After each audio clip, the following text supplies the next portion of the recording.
Amados irmãos, eu convido o amado para orar neste momento, antes de começarmos a nossa EBD, para que o Senhor traga luz para as nossas mentes. Abaixe tua cabeça. Vamos orar. Nosso Deus, nosso Pai, Deus de amor, mais uma vez nós nos colocamos diante do Senhor, dentro dessa sala de aula, para que nós possamos, Senhor Deus, entender a tua vontade, o teu desejo. Revela-se, Senhor Deus, a nós, mostra-nos, Senhor, para que nós possamos entender, para que nós possamos, Senhor Deus, firmar a nossa fé cada vez mais no Senhor. Muito obrigado por esta oportunidade.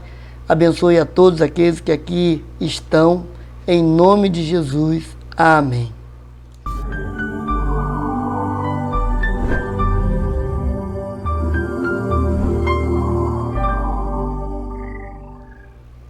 Olá, amado irmão, boa noite, seja bem-vindo à EBD online da Primeira Igreja Batista do Parque Anchieta para mais uma lição.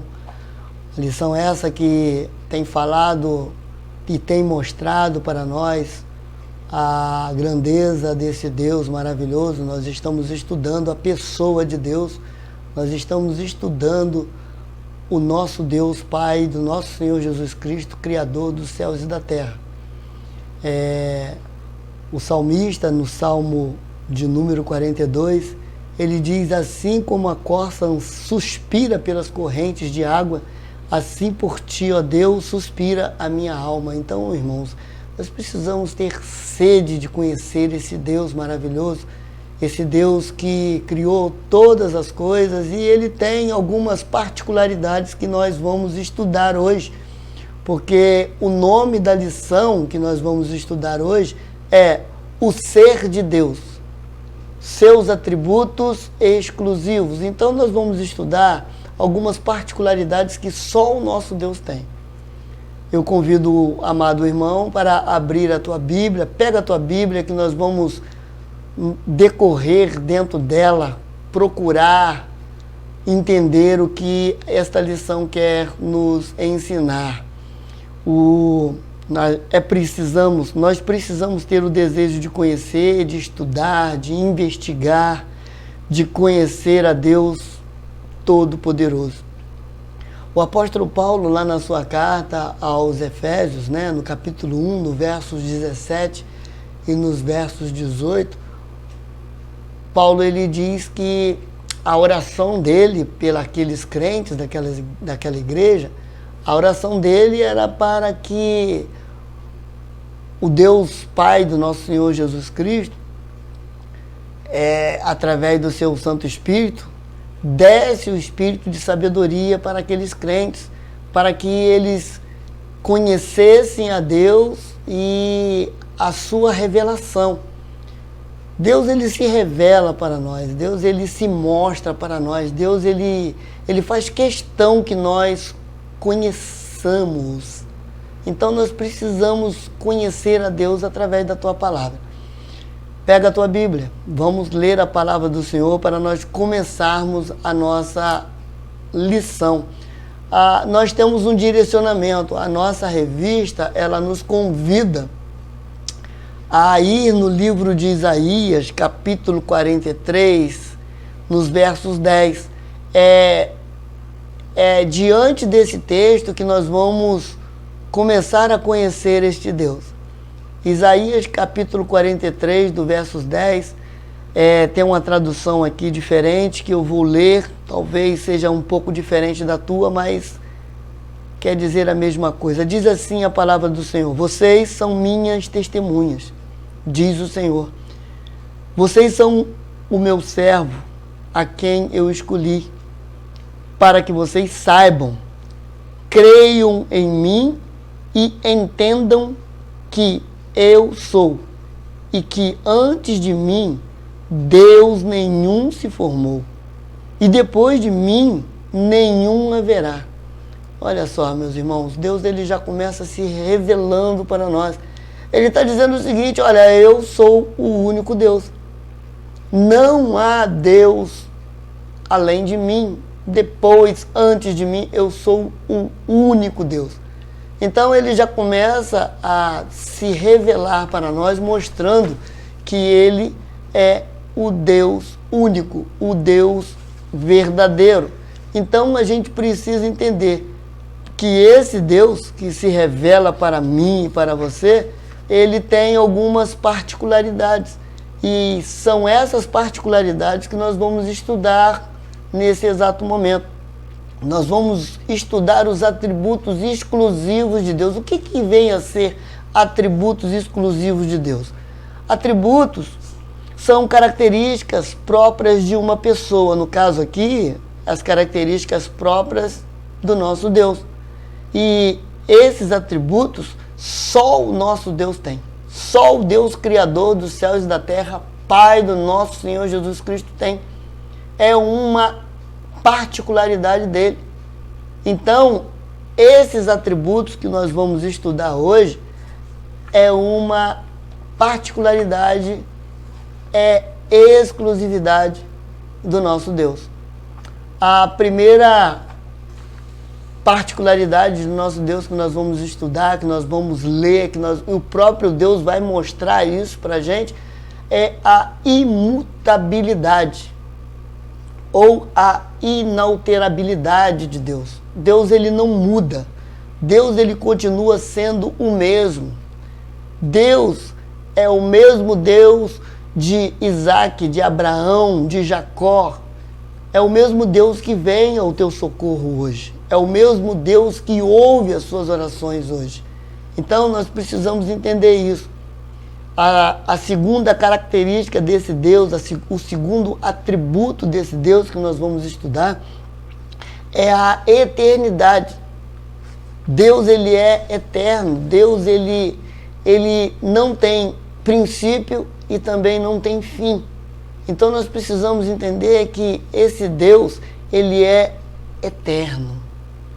Ele sempre existiu e sempre existirá.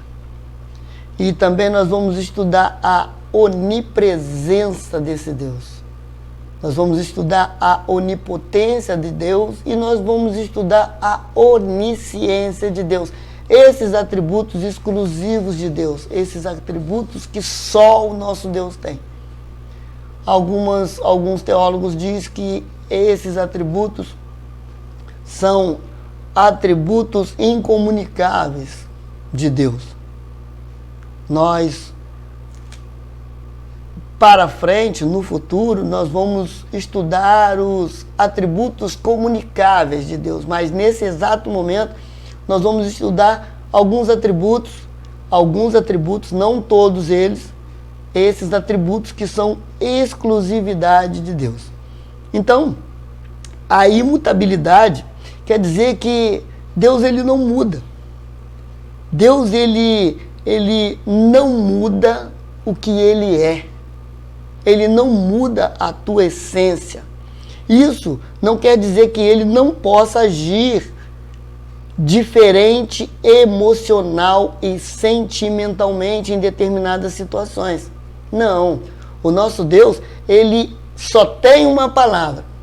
Mas dependendo da situação, que nós vamos ver isso mais adiante, é que talvez ele possa mudar ou, vamos dizer assim, ser misericordioso, porque o nosso Deus, ele é reto, irmãos. O nosso Deus, ele é justiça. O nosso Deus, ele é um fogo consumidor. Ele também é amor. Então nós precisamos entender que o sentimento que Deus tem pelo ser humano, pela sua criação, pode ser que ele venha em decorrência da situação, mudar a trajetória do seu decreto. Então nós precisamos entender. Nós, seres humanos, somos limitados, estamos sempre mudando de ideia. No ditado popular diz que nós estamos em cima do muro, ficamos em cima do muro, né? Nós somos aí um vira-casaca, mas o nosso Deus, ele não muda. O nosso Deus, ele não precisa se desculpar, ele não precisa mudar, ele não precisa corrigir, ele não precisa desfazer os seus feitos. Existem alguns textos bíblicos que poderiam sugerir que Deus se arrependeu.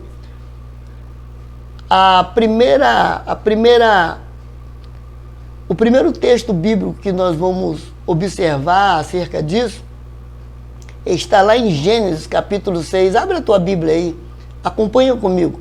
Gênesis capítulo 6, no verso 6, existe uma expressão ali que o escritor, o homem que foi inspirado por Deus para escrever a tua palavra, ele colocou talvez algo que eu, ser humano, precisasse entender. E ele colocou talvez a palavra para que eu pudesse ter o entendimento de o que Deus queria falar.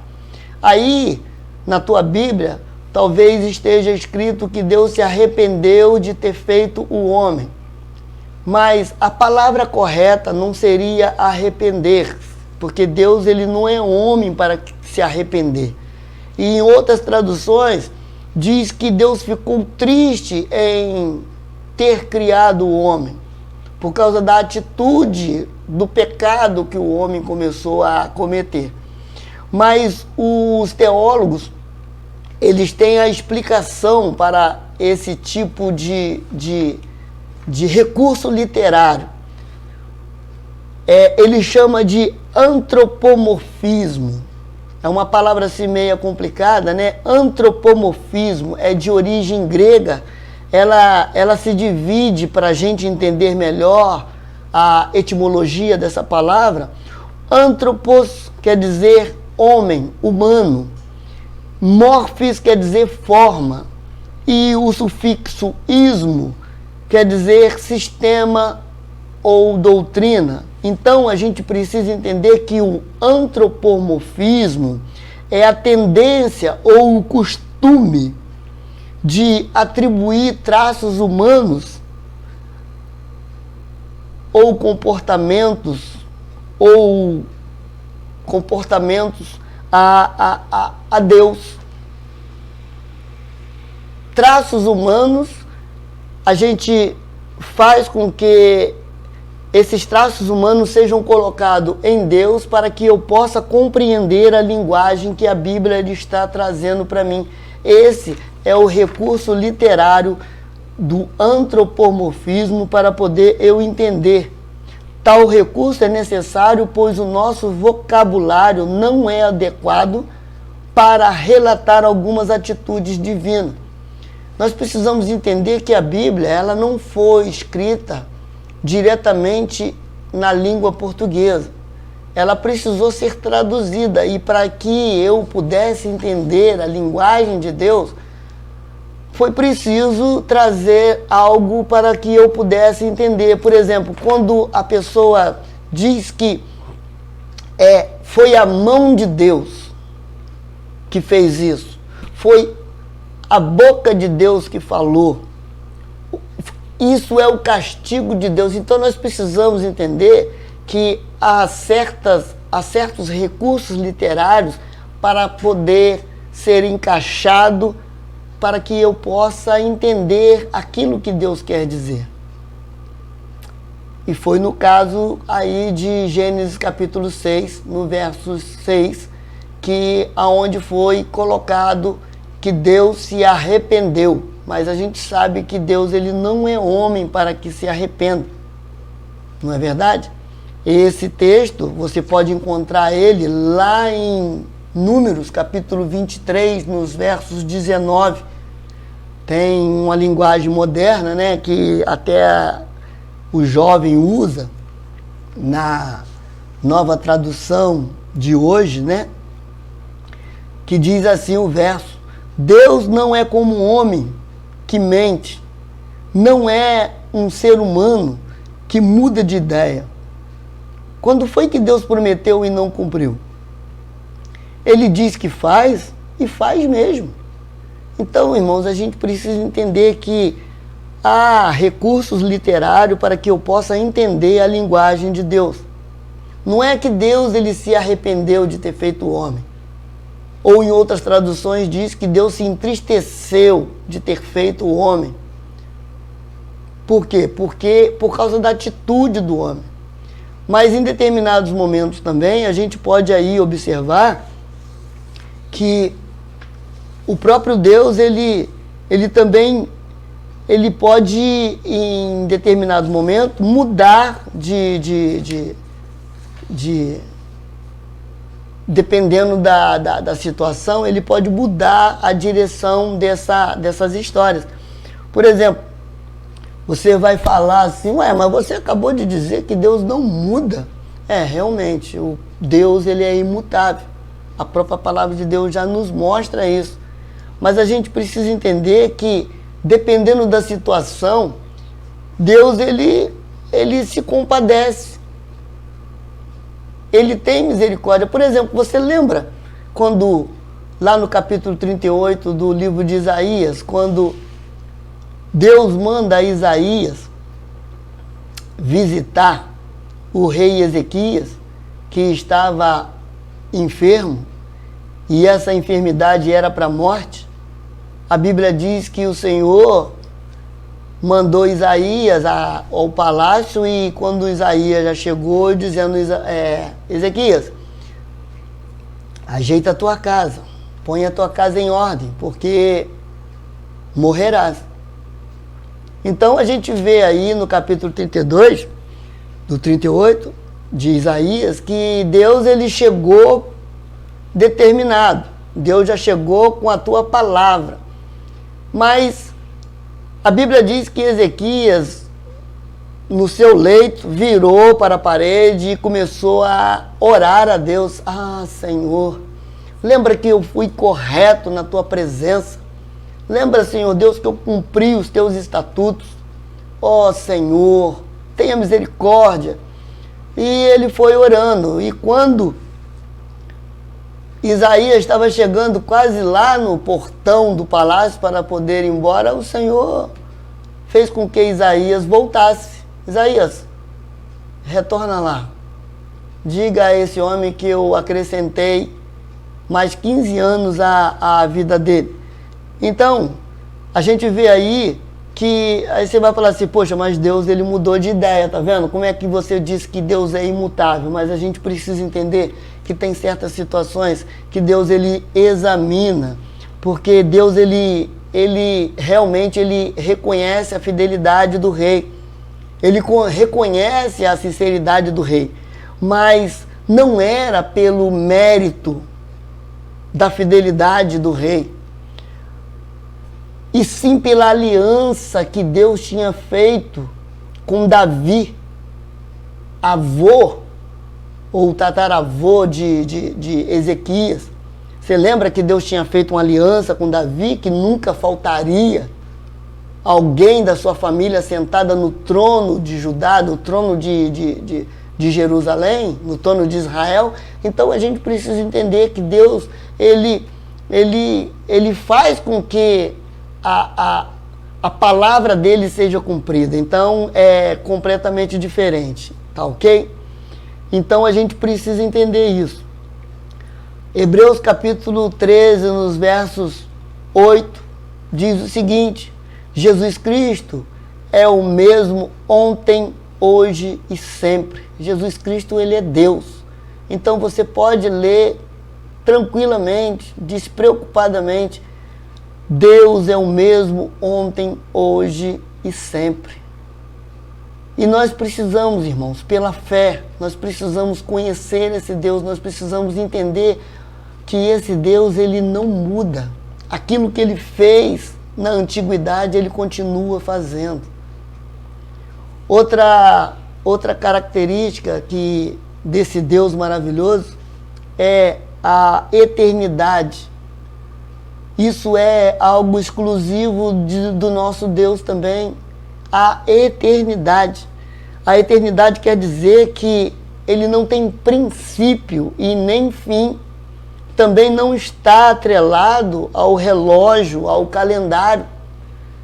Deus, ele não está preso ao ano, Ele não está preso a meses, ele não está preso a dias, a semanas. O nosso Deus, ele é um Deus que as coisas que aconteceu 1000 anos atrás, para ele pode ter sido agorinha mesmo, a ontem, tá entendendo?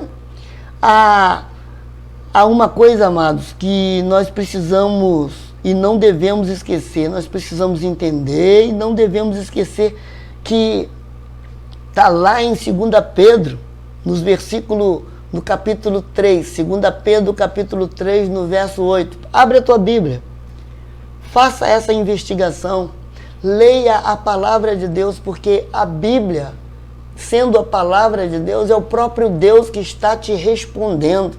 Não é o irmão Zé Carlos que está trazendo o seu conhecimento, é o conhecimento de Deus que está sendo revelado para nós. Então, o que está dizendo aí? O que está dizendo aí sobre esse versículo? Nós precisamos entender, irmãos, que um dia é como 1000 anos, e 1000 anos é como um dia. Olha só, Deus, ele não está preso, né, nesse relógio nosso, nesse tempo nosso. Deus, ele é enorme, ele é infinitamente, nós não temos a dimensão de quão grande, de quão eterno é o nosso Deus. É um pouco difícil para nós que vivemos em função do tempo compreender claramente esse atributo de Deus, mas Deus não está ligado a nada disso que eu acabei de falar. Então, às vezes a gente tem, né, em mente essa visão nossa do ser humano. Quantos anos vai levar para poder acontecer isso? Eu tenho que fazer, estudar quantos anos para me poder... Deus, ele não tem essa preocupação, a visão dele é totalmente diferente, o universo foi feito por ele. E se nós formos observar, meu irmão, o homem ainda não conseguiu, e não sei se vai conseguir, saber qual é a dimensão do universo. O nosso Deus, que é o Criador do universo, ele está acima de tudo isso, ele é eterno, ele criou todas as coisas. Nós vamos ver aí o próprio Deus mostrando para a gente, vamos ver alguns versículos aí sobre a eternidade. Abre a tua Bíblia aí, Salmos de número 102, no versículo 12. Salmos de número 102, no versículo 12. Diz assim: Tu, porém, Senhor, permaneces para sempre, e a memória de teu nome de geração em geração. Meus irmãos, uma geração vem, a outra geração vai, e o nome do Senhor e o Senhor permanece. Uma geração vem, a outra vai, e o nome do Senhor permanece. E o nome do Senhor permanece. Meus irmãos, isso aí é algo que é exclusividade do nosso Deus. É algo que pertence ao nosso Deus. E é por isso que nós precisamos firmar a nossa fé nesse Deus, irmãos. É isso que nós precisamos fazer. Lá em Apocalipse capítulo 1, no versos 8, quando o apóstolo João, ele queria saber quem era aquele, com os olhos de fogo, chamas de fogo, com os pés, com os latão reluzente. E o Senhor se apresentou para ele. Ele diz: Eu sou o Alfa e o Ômega, diz o Senhor Deus, aquele que é e que era e que há de vir, o Todo-Poderoso. Ele é, ele foi, ele era, ele é. Ele não tem tempo. Oh, louvado seja Deus, irmãos. Eu espero que você esteja conseguindo entender como o nosso Deus, as características desse Deus maravilhoso. Em terceiro lugar, uma característica que nós também precisamos entender é a onipresença de Deus. Isso quer dizer o quê? De fato, Deus não tem tamanho nem dimensão. Ele está presente em cada ponto do universo. O ser de Deus, quer dizer, a pessoa de Deus, está ao mesmo tempo em todo lugar. Onipresença de Deus. Deus, ele está aqui conosco agora nessa sala de aula. Deus está lá nos Estados Unidos com os americanos, está na África com os africanos, está na Ásia com todos aqueles povos. Oh, meu Deus! O nosso Deus, ele não está preso a templo algum, ele não está preso a lugar nenhum, a altar nenhum. A gente precisa entender isso. O significado da palavra onipresença, aí a gente já tem aí uma etimologia do latim. Aí ele está dizendo o seguinte, que oni quer dizer tudo, completo, ou seja, presença em todos os lugares. Para onde me ausentarei do seu espírito? Para onde fugirei da tua face? Se tu aos céus, se subo aos céus, lá tu está. Se faço a minha cama nos mais profundos abismos, lá estás também. Se tomo as asas da alvorada e me detenho nos confins dos mares, ainda ali a tua mão me guiará, e a tua mão direita me sustentará. Se eu digo as trevas, com certeza me encobrirão, e a luz ao redor de mim se fará noite. Até as próprias trevas não te serão escuras, e a noite é tão clara como o dia. Para ti, as trevas e a luz são a mesma coisa. Salmos 139, do verso 7 ao verso 12. Então, meus irmãos, não tem jeito. Não tem jeito. Ninguém consegue escapar da presença de Deus. Ninguém consegue escapar da presença de Deus. Deus está em todos os lugares. O homem pode fugir da lei, o homem pode fugir, pode tentar se esconder numa caverna, o homem pode viajar para um país distante para se desvencilhar do braço da lei, mas o homem não pode se esconder de Deus. O homem não pode fugir de Deus. Jeremias, no capítulo 23, no 24, ele diz o seguinte: pode alguém se ocultar em esconderijo de modo que eu não veja? Diz o Senhor. Não encho eu o céu e a terra? Diz o Senhor. Ah, meus irmãos, essa onipresença do Senhor é exclusividade dele. É algo que nós precisamos entender, nós precisamos tremer, nós precisamos temer a esse Deus pela grandiosidade. Existe aqui também uma quarta característica de Deus, um quarto atributo que se chama onipotência. Nós já vimos que o oni é tudo, é o completo. E agora a gente vê aí o potens, né? Que é poderoso. É no latim também, é o significado dessa palavra no latim. Todo poderoso. Significa que Deus, ele faz tudo o que é da sua vontade. Deus tem poder e capacidade de fazer qualquer coisa que quiser. Ele mesmo se permite. Ele não precisa pedir autorização para ninguém, não, irmãos. Ele é o que é e pronto. Não precisa de dar satisfação a ninguém.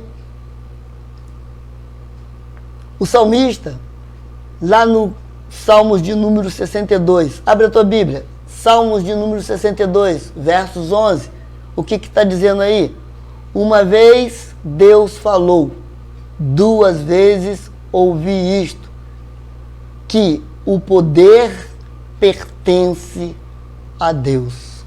Não há Deus tão poderoso como o nosso Deus. O povo de Israel, eles são testemunha ocular do que o próprio Deus fez e ainda fará. Ele abriu o Mar Vermelho para o povo passar. Ele lutou as guerras que o seu povo deveria lutar em número expressivamente menor. Deus fez com que Israel escapasse, não precisasse nem de lutar. Gênesis capítulo 18, do verso 14 na parte A. Olha só como Deus é poderoso. Naquele episódio de que aqueles 3 homens, quando estavam caminhando para Sodoma e Gomorra para destruir, Abraão fez com que aqueles homens se achegassem à tua casa. Abraão mandou preparar alimento, mandou preparar uma estadia ali para aqueles 3 homens. E aqueles 3 varões valorosos. E a Bíblia diz que esses homens prometeram um herdeiro para Abraão. E Abraão já era de idade e sua esposa também. E quando ele disse que Sara teria um filho no próximo ano, Sara duvidou. E aqui ele disse aqui: por acaso existe algo demasiadamente difícil para o Senhor?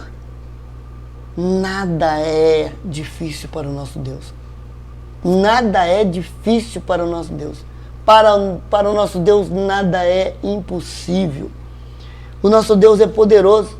Ele coloca reis, ele tira reis. Quantos soberanos ele já destronou?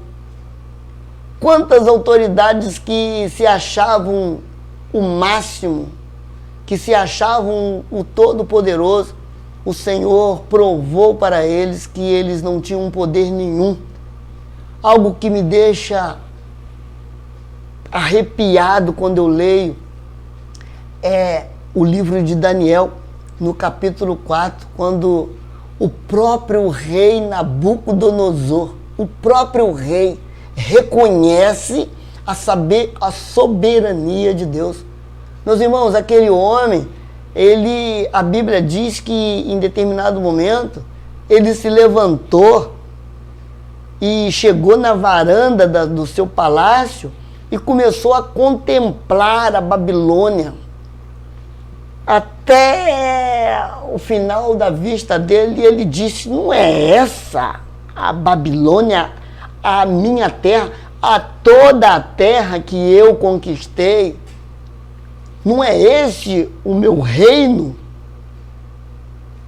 Eu sou poderoso. Então aquele homem começou a se exaltar de tal maneira que veio o Senhor de tal forma que aquele homem precisou reconhecer, depois de tudo que aconteceu. Literalmente aquele homem foi tirado do trono e foi comer capim pela raiz, vamos dizer assim. A Bíblia nos mostra que ele, depois de tudo isso ter acontecido, de tudo aquilo ter sido esclarecido para ele, por que ele chegou até o fundo do poço, por que aconteceu tudo aquilo com ele, a gente vê depois disso tudo que Deus levantou esse homem de novo, mas agora esse homem, ele com os próprios lábios, ele com a própria boca, mostra a onipotência, a grandeza deste Deus. Capítulo 4, do versos 34 ao 37 de Daniel, capítulo 4, dos versos 34 ao 37, eu vou ler nessa versão aqui que diz assim: mas o fim daqueles dias, eu, Nabucodonosor, levantei os olhos ao céu e recuperei o entendimento. Então eu bendisse o Altíssimo e louvei e glorifiquei aquele que vive para sempre. o seu domínio é eterno e o seu reino se estende de geração em geração. Todos os moradores da terra são considerados como nada, e o Altíssimo faz o que quer com o exército do céu e com os moradores da terra. Não há quem possa deter a sua mão em questionar o que ele faz. Nesse tempo, recuperei o entendimento, e para a dignidade do meu reino, recuperei também a minha majestade e o meu resplendor. Os meus conselheiros e os homens importantes vieram me procurar. Fui restabelecido no meu reino, e a minha grandeza se tornou ainda maior. Agora, eu, Nabucodonosor, louvo, engrandeço e glorifico o Rei do céu, porque todas as suas obras são verdadeiras e os seus caminhos são justos. Ele tem poder para humilhar os orgulhosos. Ah, meus irmãos, quando nós lemos isso, quando nós entendemos isso, não há rei, não há governante na face da terra que seja tão poderoso, meu irmão. Nabucodonosor, o próprio Deus deu todas as nações em suas mãos. Todas as terras, todas as vidas eram desse homem. Mas chegou um determinado momento que o próprio Deus mostrou para ele quem realmente é poderoso, quem realmente pertence à onipotência. Isso é incrível, meu irmão. Isso é incrível. Tem um hino no Cantor Cristão de número 324 que diz que é refúgio verdadeiro. E o estribilho desse hino diz assim, ó: no poder de Cristo o Mestre, minha vida salva está. Do perigo que cercá-la, ele poderá livrá-la. Seu poder eterno sempre a susterá. Seu poder eterno sempre a susterá. Quer dizer, sempre vai me sustentar, sempre vai me manter de pé. Esse Deus que é onipotente. E já estamos quase no final, irmãos. Nós vamos ver agora a onisciência. Onisciência de Deus. Isso diz o que? É um atributo também que é particularidade de Deus. É um Deus que conhece tudo. É um Deus que conhece plenamente todas as coisas. E não há nada que ele não saiba. É simples assim. Aí a gente, como diz os meus garotos aqui, aí a gente pira, né? Aí a gente fica louco. Por quê? Porque não há ser humano algum que possa ter todo o conhecimento de todas as coisas.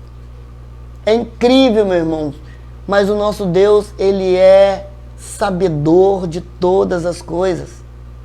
Ciências, foi ele que criou o céu e a terra, ele sabe de física, ele sabe de metafísica, ele sabe de mecânica, ele entende de tudo. Então nós precisamos entender isso. Não há nada que passamos ou pensamos que Deus não saiba. Isso faz com que nós tenhamos um temor, um tremor a esse Deus. O Isaías lá, o profeta Isaías, no capítulo 40, nos versículos 13 ao versículo 14, dá uma olhadinha aí na tua Bíblia. Isaías capítulo 40, no versículo 13 ao versículo 14. Na minha Bíblia diz assim: quem guiou o Espírito do Senhor? Ou como seu conselheiro o ensinou? Com quem ele se aconselhou para que lhe desse compreensão? Quem lhe ensinou a vereda da justiça? Ou quem lhe ensinou a sabedoria? E quem lhe mostrou o caminho de entendimento? Meus irmãos, o próprio Deus é o conhecimento. É Ele que é a sabedoria. Quem foi o professor de Deus? A gente não... Meu irmão, se você parar e pensar dessa forma, não tem como, irmão. Esse Deus, ele é único, ele é exclusivo. Esses atributos, essas características de Deus, só ele tem. O salmista diz assim, ó, a palavra ainda nem chegou na minha língua e tu, Senhor, já a conhece toda. Ele sabe tudo, irmão. Mesmo antes de eu abrir a minha boca, esse salmo está lá, 139, verso 4. Ele me conhece desde o ventre da minha mãe, antes de eu abrir a minha boca. Ele já sabe o que se passa na minha mente. Então a gente precisa, irmão, coloca a mão na consciência. Pensa. Esse Deus maravilhoso, Criador dos céus e da terra, Ele está te convidando a colocar a tua fé, a depositar a tua fé nele. E nós precisamos nos firmar, irmão, cada vez mais, entender que esse Deus, Ele pode tudo. E para finalizar, Deus conhece todas as coisas, certo? Certo ou errado? Ele conhece, irmão. Mas tem momentos que a gente pergunta assim, mas se Deus sabia, por que Ele deixou acontecer tal coisa? Meus irmãos, nós precisamos entender, nós devemos lembrar que o conhecimento de Deus,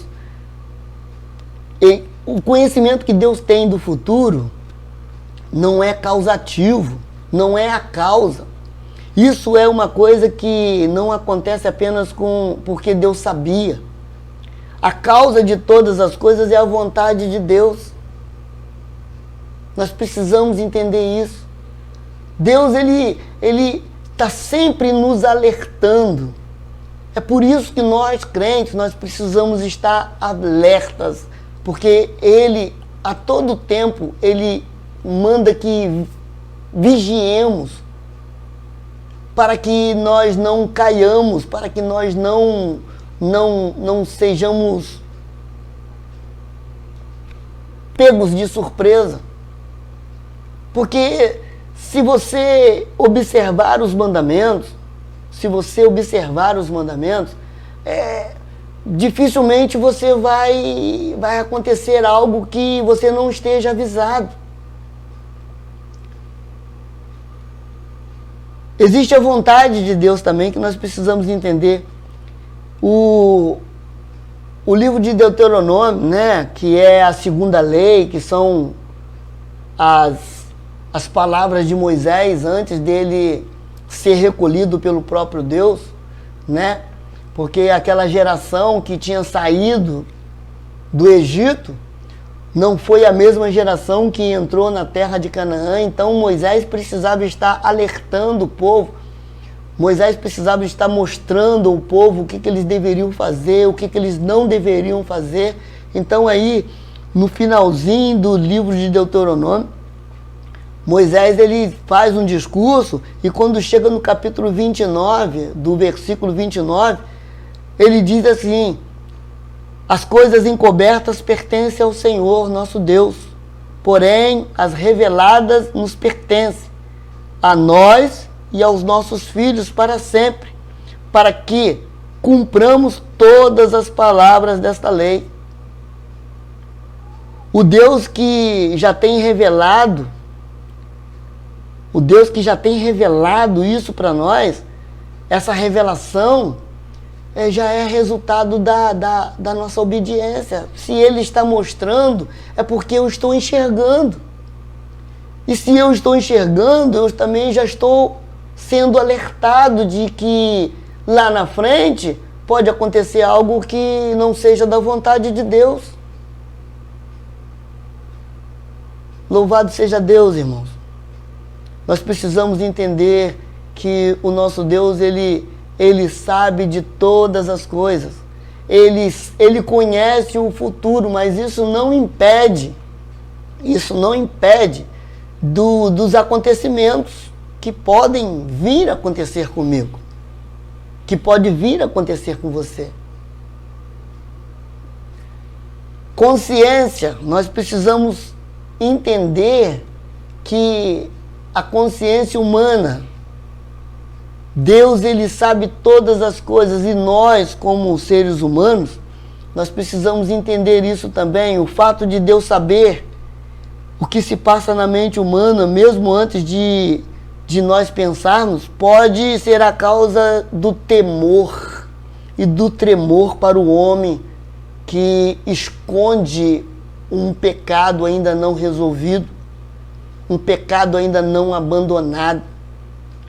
É por isso, irmãos, que tem muitos ímpios, né? Aqueles que não querem deixar o pecado, aqueles que amam o pecado, eles odeiam esse atributo, esse Deus que conhece todas as coisas. O pecador, irmão, ele sabe que esse Deus sabe que ele está cometendo um pecado, mesmo que a porta esteja fechada, mesmo que ele esteja no escuro. E quando ele sabe disso, meu irmão, aí que ele fica mais irado ainda, porque tem muitas pessoas que não veem a Deus porque sabe que Deus sabe da iniquidade dele. Ah, meus irmãos, a gente precisa entender a maravilha de servir esse Deus. Nós precisamos entender que esse Deus é um Deus que merece toda a glória, toda a honra, todo o louvor. E que Deus nos abençoe, que Deus possa estar nos proporcionando momentos mais adiante com outros estudos, e que nós possamos cada dia mais buscar a entender esses atributos incomunicáveis que só o nosso Deus tem. Isso é exclusividade dele, imutabilidade, eternidade, onisciência, onipresença, onisciência e onipotência. Nós precisamos entender que só Deus, Pai do nosso Senhor Jesus Cristo, Criador de todas as coisas, isso é exclusividade dele. Meus irmãos, que Deus assim a todos abençoe. Muito obrigado pela oportunidade e uma boa noite para todos nós. Até a próxima.